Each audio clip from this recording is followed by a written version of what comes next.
क्या कह रहे हैं, अखिलेश यादव धुरंधर हैं कि योगी जी धुरंधर हैं? योगी जी चोर हैं और ये धुरंधर ये हैं अखिलेश जी। माननीय मुख्यमंत्री जी हो चाहे प्रधानमंत्री हो, जापानी वॉशिंग मशीन लाए, उनके यहाँ रेपिस्ट धोए जाते हैं, गुंडा धोए जाते हैं, माफिया धोए जाते हैं, जानते हैं। उनके यहाँ सारे दागी नेता धो के उसमें क्लीन चिट दिया जाता है। इसलिए जानते हैं भाजपा वाले के किसी की बेटी का रेप नहीं होता। योगी जी धुरंधर है कि नहीं है? कायम है, ये बताइए। कायम है, पोस्टर तो लगा ना खूब। कायम है, कायम है। जो लगाया वो सबसे बड़े बताइए। माफिया है, दुल्हन नहीं है, सबसे बड़े डकैत है। और बताइए कौन? योगी जी? काहे नहीं है, काहे नहीं है। सबसे बड़े डकैत वो है। और बताइए सबसे बड़े डकैत योगी हैं, भगवाधारी हैं, महंत हैं, बाबा हैं। महंत को सीट की जरूरत नहीं होती, महंत को कुर्सी का लोभी नहीं होता है। 2027 दादरी में यूपी चुनाव के अखिलेश यादव के आगाज के बाद मानो पोस्टर का पूरा वार शुरू हो गया हो। अवध क्षेत्र, पूर्वांचल, लखनऊ, तमाम जगह पोस्टर लग रहे हैं। धुरंधर योगी नाथ को पोस्टर में दिखाया गया है और लियारी के राजा यानी कि रहमान डकैत अखिलेश यादव को दिखाया गया है। हम सब बहुत बहुत धन्यवाद भाई, बहुत अच्छा आपने मुद्दा उठाया है। और शायद आप ही लोग युवा पत्रकार जो हमारे भाई हैं कि हम लोग की आवाज़ जनता तक पहुंचाते हैं, गांव-गांव पहुंचा देते हैं। रही बात पोस्टर की, तो सुनिए भैया, जिस तरीके पोस्टर लगाए हैं ना, समाजवादी अगर पोस्टर लगाने लगेंगे ना तो भाजपा को पता नहीं चलेगा कहाँ उनका पोस्टर लगाएंगे आप लोग। हैं? सुनिए, राजा राजा ही रहता है, प्रजा प्रजा रहता है और डकैत डकैता रहता है। जो इतना बड़ा माफिया है, अपराधी चले गए। ओम प्रकाश राजभर कहते हैं कि अपराधियों को संरक्षण समाजवादी पार्टी देती है और भारतीय जनता पार्टी के नेता कहते हैं कि यूपी गुंडे माफिया छोड़कर चले गए। ओम प्रकाश राजभर की क्या बात कर रहे हैं जिसका कोई अस्तित्व ना हो? ये बताइए। जो कभी बेटी के बारे में ना बोल पाया हो, जो अपने क्षेत्र में अपनी आवाज़, जो ना अपनी जनता की आवाज़ ना उठा पाया हो, ओम प्रकाश राजभर का ये बताइए कहाँ से पहचान मिली है? आए तो समाजवादी से ही निकले थे ना, समाजवादी में आके तब जाके भाजपा में गए हैं ना। कभी वो तो दल बदलू है, कभी यहाँ कभी वहाँ, उनका कोई अस्तित्व नहीं है यार। वो थाली पर के बैंगन है, तो उनके जवान में कोई लगाम नहीं है, ठीक है। तो ऐसे लोगों का, ऐसे टुच्च लोगों की हमसे बात ना करिए। इन पे हम कोई टिप्पणी नहीं करना चाहते। मंत्री हैं वो, पंचायती राज मंत्री। सुनिए, वो खाली पंचायती जो जानते हैं, सिर्फ वो परपंच करने वाले मंत्री हैं, बाकी कोई मंत्री नहीं है, ठीक है। वो खाली जो है परपंच करने वाले मंत्री, खाली वो परपंच करते हैं अपनी आवाज़ से, चाहे वो हमारी बहन बेटी का हो, जानते हैं। उन पर टिप्पणी करना हो। योगी जी धुरंधर है कि नहीं है? कायम है, ये बताइए। कायम है, पोस्टर तो लगा ना खूब। कायम है, कायम है। जो लगाया वो सबसे बड़े माफिया है, दुल्हन नहीं है, सबसे बड़े डकैत है। और बताइए कौन? योगी जी? काहे नहीं है, काहे नहीं है। सबसे बड़े डकैत वो हैं। और बताइए सबसे बड़े डकैत योगी हैं, भगवाधारी हैं, महंत हैं, बाबा हैं। महंत को सीट की जरूरत नहीं होती, महंत को कुर्सी का लोभी नहीं होता है। महंत होता है, ठीक है। महंत को कुछ नहीं चाहिए। और जानते हैं अगर सबसे ज्यादा जो न कृत्य करता है तो महंत करता है। जहाँ भी पकड़े जाते हैं बाबा मठाधीश पकड़े जाते हैं, ठीक है। अब जहाँ भी उठा के देखिए, हर मठाधीश में जाइए, बड़े बड़े मठ में पकड़े जाते हैं। में राम राज ला दिए, आप कह रहे हैं कि डकैत हैं। रावण राज है भैया, राम राज नहीं है, रावण राज है। काहे का राम राज? बेटियां सुरक्षित हैं तो 10-90 पे कौन थी? बेटी नहीं थी? ये बताइए। वो बेटी नहीं थी, वो पाकिस्तान से आई थी, वो जो नहीं हिंदुस्तान की बेटी नहीं थी। ये बताइए, जो 10-90 पे जो आई थी हमारी बेटी, जो धरना दे रही थी, अपनी मांगे तो कर रही थी। ये बताइए, उनके अधिकारी उन पे उत्पीड़न करते हैं। उनका 8,000 रुपये उनका तनख्वाह है, जब अपनी सैलरी बढ़ाने की मांग कर रही है, जो बेटी मांग कर रही है, ये बताइए अपनी आवाज़ उठाना जुल्म है? अपना आवाज़ नहीं उठा सकते?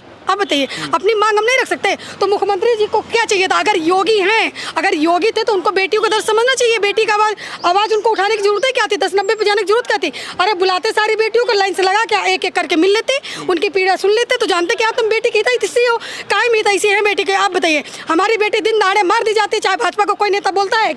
ये बताइए, भाजपा के कोई नेता, कोई विधायक, कोई सांसद जो है, उसके चेहरे पे कभी शिकंजी नहीं होती जब योगी जी जो कहते हैं कि माफिया यूपी छोड़कर भाग गया तो जेल में है, क्या कहेंगे? 75% माफिया जो है ना, ये बीजेपी कार्यालय में है। हमारे माननीय मुख्यमंत्री जी के आवास में छुपे हुए हैं। 75% माफिया हैं भाजपा। मुख्यमंत्री आवास में जानते हैं, वॉशिंग मशीन में रात में धोएंगे, सुबह क्लीन करके दे देंगे कि वो माफिया साफ हो जाते हैं। साफ हो जाता है। जानते हैं, जापानी वॉशिंग मशीन है, हम लोग कपड़ा धोने की मशीन जानते हैं। हमारे माननीय मुख्यमंत्री जी हो चाहे प्रधानमंत्री हो, जापानी वॉशिंग मशीन लाए, उनके यहाँ रेपिस्ट धोए जाते हैं, गुंडा धोए जाते हैं, माफिया धोए जाते हैं, जानते हैं। उनके यहाँ सारे दागी नेता धो के उसमें क्लीन चिट दिया दिया जाता है। इसलिए जानते हैं भाजपा वाले के किसी की बेटी का रेप नहीं होता, भाजपा वाले का बेटा नहीं मारा जाता।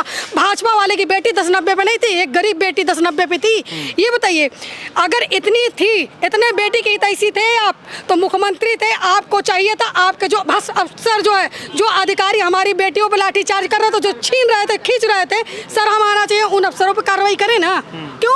वो हमारी बेटी का तन खुल रहा है, शर्म नहीं आ रहा मुख्यमंत्री का? हमारी बेटी जब खींची जा रही है तो शर्म खाना चाहिए। और यही चीज़ मैं बता रही हूँ, इतनी सरकार आई और गई, इतनी भ्रष्ट सरकार, इतनी बदतमीज बेहाया सरकार, इतना बेहाया मुख्यमंत्री कभी नहीं रहा कि जो हमारी बेटी रोज रुपए छीनी जाए, डकर जो नहीं। इनके माफिया रोज नोच के खाते हो, कहते कि माफिया नहीं है।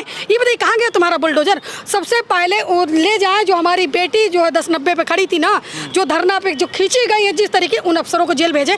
अगर क्या वो माफिया नहीं है? ये बताइए। उनकी सुजाति के रहे होंगे ना, अगर वो अफसर रहे होंगे तो उनकी सुजाति के रहे। मानती है कि जातिवाद चल रहा? क्या जातिवाद 100% चल रहा भैया। अगर जातिवाद नहीं होता तो हमारी बेटी लाइन पे वहाँ जब अपना एक प्रदर्शन तो कर रही थी, वो हमारा अधिकार है भाई, हमारे संविधान में है। आप हमारी आवाज को नहीं दबा सकते। हम भगवाधारी हैं, आप उन पे जातिवाद का आरोप लगा रही, बताइए। ऐसा है, वो भगवाधारी हैं तो वो जाए मठ में बैठे जाके ना। उनको क्या जरूरत है? उनको किस लिए जरूरत है? क्यों कुर्सी के लोभी बने हैं?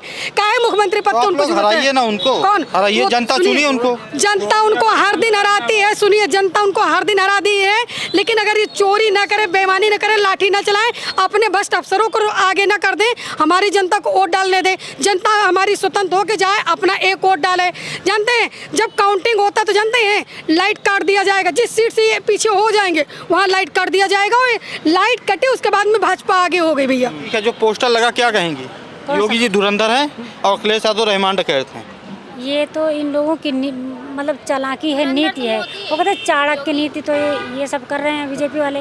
आप तो जान रहे हैं इतने दिन से जो है जब चुनाव हुआ है, जब से शुरू हुआ है तब से हमारी सरकार मतलब बनती, लेकिन ये इन लोगों ने ईवीएम का प्रयोग करके हर जगह अपने डकैतों को, चोरों को बैठा के और लूट लेते हैं। और सबसे बड़ा तो राम राज है, माफिया सब यूपी से बाहर है। नहीं है, कोई रामराज नहीं है, कहने की बात है रामराज है। इनकाउंटर हो रहा, जो गुंडे हैं। हाँ, तो गुंडे हो रहे हैं, कहते तो है ना भाजपा वाले। नहीं, वो गुंडे नहीं है, काउंटर हो रहा, वो गुंडे नहीं है। मतलब जिनको कर रहे हैं वो ये गुंडा घोषित करके कर रहे हैं, उनका जो है मर्डर इस तरह करवा रहे हैं। बेगुनाहों का काउंटर होता है भैया, जो बेगुनाह होता है। हम कहते तो हैं, आप लोग जैसे कहते हैं ना भैया, तो हम जो ना आपके चैनल के माध्यम से भी कहें, बहुत चैनल के माध्यम से कहें कि एक बार माननीय मुख्यमंत्री जो है ना अपना डाटा वो जारी कर दें, हम लोग भी अपना लिस्ट बना के देंगे और सारे माफिया को एक कर देंगे, करे कार्रवाई गिन के करें, उसमें एक जाति ना देखें, एक पार्टी ना देखें। ये बीजेपी वाले बैलेट पेपर पर चुनाव करा लें, अगर ये मेरे समझ से इनको तो कोई वोट ही नहीं मिलेगा। महिला हैं आप, आपको लगता है बैलेट पेपर से चुनाव होगा तो भाजपा हार जाएगी? बिल्कुल बिल्कुल हर बार हारी है, हर बार हारी है। ये तो बेईमानी से जीतते हैं। ये लुटेरे हैं, आके मतलब आ गए, उसके बाद पूरा वो बेच दिए सारा, मतलब भारत ही बेच के चले जा रहे हैं। विश्वास नहीं ईवीएम पे। इनसे अच्छे तो ब्रिटेन वाले थे, इंग्लैंड वाले थे, कम से कम यहाँ बनाते तो कुछ। ये तो पूरा मतलब अंग्रेज थे। हाँ, अंग्रेज अच्छे थे, इनसे अच्छे, इनसे अच्छे क्या कर रहे हैं? अंग्रेजों से भी बेहद हैं ये। कहाँ से आए हैं आप? हम तो आजमगढ़ से आए हैं। आजमगढ़ से आए हैं। क्या कर रहे हैं? अखिलेश यादव धुरंधर हैं कि योगी जी धुरंधर हैं? योगी जी चोर हैं और ये धुरंधर ये हैं अखिलेश जी। चोर हैं योगी जी? हाँ, मोदी, योगी, बीजेपी वाले जितने सब चोर हैं, सब वोट का चोरी करते हैं। वोट की चोरी होती है, मानते हैं? हाँ, बिल्कुल चोरी। अगर चोरी न करें तो आपकी कांग्रेस की सरकार बनती, मिली जुली सरकार बनती है, इंडिया गठबंधन की। हाँ, इंडिया। यूपी में तो जीते, आपके आजमगढ़ में सपा जीती, जहाँ आप लोगों ने वोट दिया वहाँ तो जीते ना। अरे वो सब चोरी कर लिए, हर जगह वहाँ जीत गए, जबरियन जीते, नहीं तो और जगह तो चोरी, कम से कम 20 सीट चोरी किए हैं यूपी में। अच्छा, गैस सिलेंडर मिल रहा है कि नहीं मिल रहा? गैस सिलेंडर के लिए लोग लाइन में रोज लाठी खा रहे हैं। हाँ, अच्छा, आप बुजुर्ग हैं? मजदूर आदमी तो बेचारा 5 किलो का सिलेंडर नहीं भरा पा रहा, 2 किलो का सिलेंडर नहीं, लोग पलायन कर रहे हैं। आप बुजुर्ग हैं, अगर 27 में यूपी में चुनाव होता है हाँ, तो मुख्यमंत्री कौन बनेगा बताइए? अखिलेश यादव बनेंगे। क्यों अखिलेश यादव क्यों बनेंगे? योगी जी कहते हैं माफिया बाहर हो गए। अरे वो सबसे बड़ा माफिया खुद है। कौन? जोगी। हाँ, सबसे बड़ा माफिया जोगी है। भगवाधारी है, महंत है, मठाधीश है। वो मठाधीश हैं, लेकिन सबसे बड़ा चोर हैं। हम तो चोर उनको कहते हैं, सब बीजेपी वाले चोर हैं, वोट चोर।